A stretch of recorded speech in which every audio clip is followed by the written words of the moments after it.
सुनो, मैं तुम्हारे सामने गोपनीय कथा वस्तु का भी वर्णन करूंगा, क्योंकि तुम शिव भक्तों में अग्रण्य तथा वेद वेताओं में श्रेष्ठ हो। समुद्र के निकटवर्ती प्रदेश में एक वाशकल नामक ग्राम है, जहाँ वैदिक धर्म से विमुख महापापी द्विज निवास करते हैं।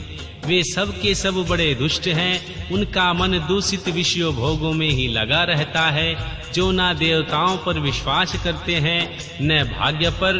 वे सब कुटिल वृत्ति वाले हैं, किसनी करते हैं और भांति भांति के घातक अस्त्र शस्त्र रखते हैं। वे व्यभिचारी और खल हैं। ज्ञान वैराग्य तथा सधर्म का सेवन ही मनुष्य के लिए परम पुरुषार्थ है, इस बात को वे बिल्कुल नहीं जानते।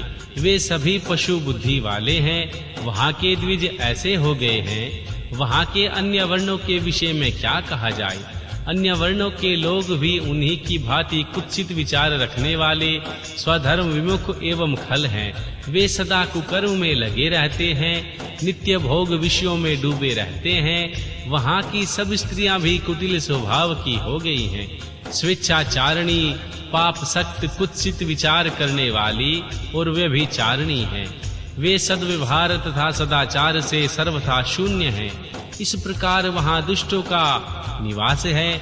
उस वाशकल नामक ग्राम में किसी समय एक विदुंग नामधारी ब्राह्मण रहता था। वह बड़ा अधम था, दुरात्मा और महापापी था। यद्यपि उसकी स्त्री बड़ी सुंदरी थी, तो भी वह कुमार्ग पर ही चलता रहता था। उसकी पत्नी का नाम चंचुला था। वह सदा उत्तम धर्म के पालन में लगी रहती, तो उसे छोड़कर वह दुष्ट ब्राह्मण वैश्यागामी हो गया। इस तरह कुकर्म में लगे हुए उस विदुंग के बहुत वर्ष व्यतीत हो गए। उसकी स्त्री चंचुला काम से पीड़ित होने पर भी स्वधर्म के भय से कलेश सहकर भी दीर्घ काल तक धर्म से भ्रष्ट नहीं हुई, परंतु दुराचारी पति के आचरण से प्रभावित हो आगे चलकर वह स्त्री भी दुराचारिणी हो गई। इस तरह सदाचार में डूबे हुए उन मूढ़ चित्त वाले पति पत्नी का बहुत सा समय व्यर्थ व्यतीत हो गया। तदंतर शूद्र जातीय वेश्या का पति बना हुआ वह दूषित बुद्धि वाला दुष्ट ब्राह्मण विदुंग समय अनुसार मृत्यु को प्राप्त हो नरक में जा पड़ा।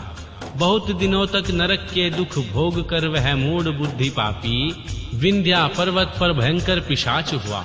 उधर वह उसकी दुराचारी पत्नी विदुंग के मर जाने पर मूढ़ हृदय चंचुला बहुत समय तक पुत्रों के साथ अपने घर में ही रही। एक दिन देवयोग से किसी पुण्य पर्व के आने पर वह स्त्री भाव बंधुओं के साथ गोकर्ण क्षेत्र में गई। तीर्थ यात्रियों के संग में उसने भी उस समय जाकर किसी तीर्थ जल में स्नान किया। फिर वह साधारणतः मेला देखने की दृष्टि से बंधुजनों के साथ यत्र तत्र घूमने लगी। घूमती घामती किसी देव मंदिर में गई और वहां उसने एक देवज्ञ ब्राह्मण के मुख से भगवान शिव की परम पवित्र एवं मंगलकारिणी उत्तम पौराणिक कथा सुनी। कथावाचक ब्राह्मण कह रहे थे, जो स्त्रियां पर पुरुषों के साथ व्यभिचार करती हैं, वे मरने के बाद यमलोक में जाती हैं। तब यमराज के दूत उनकी योनि में तपे हुए लोहे का परिघ डालते हैं। पौराणिक ब्राह्मण के मुख से यह वैराग्य बढ़ाने वाली कथा सुनकर चंचुला भय से व्याकुल हो गई। वह कांपने लगी। जब कथा समाप्त हुई और सुनने वाले सब लोग वहां से बाहर चले गए, तब वह भयभीत नारी एकांत में श्री शिव पुराण की कथा बाँचने वाले उस ब्राह्मण देवता से बोली। चंचुला ने कहा, ब्राह्मण, मैं अपने धर्म को नहीं जानती थी, इसलिए मेरे ऊपर बड़ा दुराचार हुआ। स्वामिन, मेरे ऊपर अनुपम कृपा करके आप मेरा उद्धार कीजिए। आज आपके वैराग्य रस से ओतप्रोत तथा प्रवचन को सुनकर मुझे बड़ा भय लग रहा है। मैं कांप उठी हूँ और मुझे इस संसार से वैराग्य हो गया है। मूढ़ चित्त वाली पापिनी को धिक्कार है। मैं सर्वथा निंदा के योग्य हूँ, कुत्सित विषयों में फंसी हुई हूँ और अपने धर्म से विमुख हो गई हूँ। हाय, न जाने किस किस घोर कष्टदायक दुर्गति में मुझे पड़ना पड़ेगा, और वहाँ कौन बुद्धिमान पुरुष कुमार्ग में मन लगाने वाली मुझ पापनी का साथ देगा।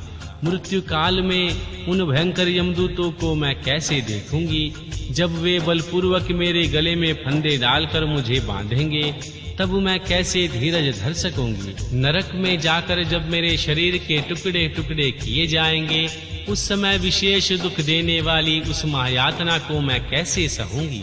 हाय, मैं मारी गई, मैं जल गई, मेरा हृदय विदीर्ण हो गया, मैं सब प्रकार से नष्ट हो गई, क्योंकि मैं हर तरह से पाप में ही डूबी रहती हूँ। आप ही मेरे गुरु, आप ही मेरी माता और आप ही मेरे पिता हैं। आपकी शरण में आई हुई मुझ दीन अबला का आप ही उद्धार कीजिए, उद्धार कीजिए प्रभु। श्री सूत जी कहते हैं, हे शौनक, इस प्रकार खेद और वैराग्य से युक्त हुई चंचुला ब्राह्मण देवता के चरणों में गिर पड़ी। तब उन बुद्धिमान ब्राह्मण ने कृपा पूर्वक उसे उठाया और इस प्रकार कहा। अध्याय 2 व 3।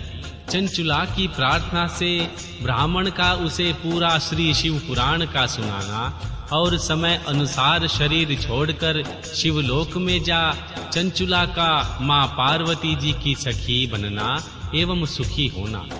ब्राह्मण बोले, नारी, सौभाग्य की बात है कि भगवान शंकर की कृपा से श्री शिव पुराण की इस वैराग्य युक्त कथा को सुनकर तुम्हें समय पर चेत हो गया है। ब्राह्मण पत्नी, तुम डरो मत, भगवान शिव की शरण में जाओ।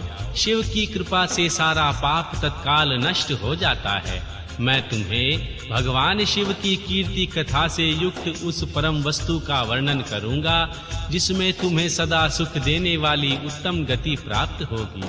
श्री शिव की उत्तम कथा सुनने से ही तुम्हारी बुद्धि इस तरह पश्चाताप से युक्त एवं शुद्ध हो गई है। साथ ही तुम्हारे मन में विषयों के प्रति वैराग्य हो गया है। पश्चाताप से ही पाप का नाश करने वाले पापियों के लिए सबसे बड़ा प्रायश्चित है। सत्पुरुषों ने सबके लिए पश्चाताप को ही समस्त पापों का शोधक बताया है। पश्चाताप से ही पापों की शुद्धि होती है। जो पश्चाताप करता है वही वास्तव में पापों का प्रायश्चित करता है, क्योंकि सत्पुरुषों ने समस्त पापों की शुद्धि के लिए प्रायश्चित का उपदेश किया है। वह सब पश्चाताप से संपन्न हो जाता है। जो पुरुष विधि पूर्वक प्रायश्चित करके निर्भय हो जाता है पर अपने कुकर्म के लिए पश्चाताप नहीं करता, उसे प्राय उत्तम गति प्राप्त नहीं होती। परंतु जिसने अपने कुकृत्य पर हार्दिक पश्चाताप होता है वह अत्यंत उत्तम गति का भागी होता है, इसमें संशय नहीं है। इस श्री शिव पुराण की कथा सुनने से जैसी चित्त बुद्धि होती है वैसी दूसरे उपायों में नहीं होती। जैसे दर्पण साफ करने पर निर्मल हो जाता है, उसी प्रकार श्री शिव पुराण की कथा से चित्त अत्यंत शुद्ध हो जाता है, इसमें संशय नहीं है। मनुष्यों के शुद्ध चित्त में मां जगदम्बा, मां पार्वती सहित भगवान शिव विराजमान रहते हैं। इससे वह विशुद्धात्मा पुरुष श्री श्याम सदा शिव के पद को प्राप्त कर लेता है। इस उत्तम कथा का सुनना समस्त मनुष्यों के लिए कल्याण का बीज है। अतः यथोचित मार्ग से इसकी आराधना अथवा सेवा करनी चाहिए। भवबंधिनी रूपनी रोग का नाश करने वाली भगवान शिव की कथा को सुनकर फिर अपने हृदय में उनका मनन एवं निंध्यासन करना चाहिए। इससे पूर्णतः चित्त शुद्धि हो जाती है। चित्त शुद्धि होने से महेश्वर की भक्ति अपने दोनों पुत्रों के साथ निश्चय ही प्रकट होती है। तत्पश्चात महेश्वर के अनुग्रह से दिव्य मुक्ति प्राप्त होती है, इसमें संशय नहीं है। जो मुक्ति से वंचित है उसे पशु समझना चाहिए, क्योंकि उसका चित्त माया के बंधन से आसक्त है। वह निश्चय ही संसार बंधन से मुक्त नहीं हो पाता। ब्राह्मण पत्नी, इसलिए तुम विषयों से मन को हटा लो और भक्ति भाव से भगवान शंकर की इस परम पावन कथा को सुनो। परमात्मा शंकर की इस कथा को सुनने से तुम्हारे चित्त की शुद्धि हो गई है, इसलिए तुम्हें मोक्ष की प्राप्ति हो जाएगी। जो निर्मल चित्त से भगवान शिव के चरणार विंदों का चिंतन करता है उसकी एक ही जन्म में मुक्ति हो जाती है। यह मैं तुम्हें सत्य कहता हूँ। श्री सूत जी कहते हैं, हे शौनक, इतना कहकर वे श्रेष्ठ शिव भक्त ब्राह्मण चुप हो गए। उनका हृदय करुणा से आर्द्र हो गया तथा वे शुद्ध चित्त महात्मा भगवान शिव के ध्यान में मग्न हो गए।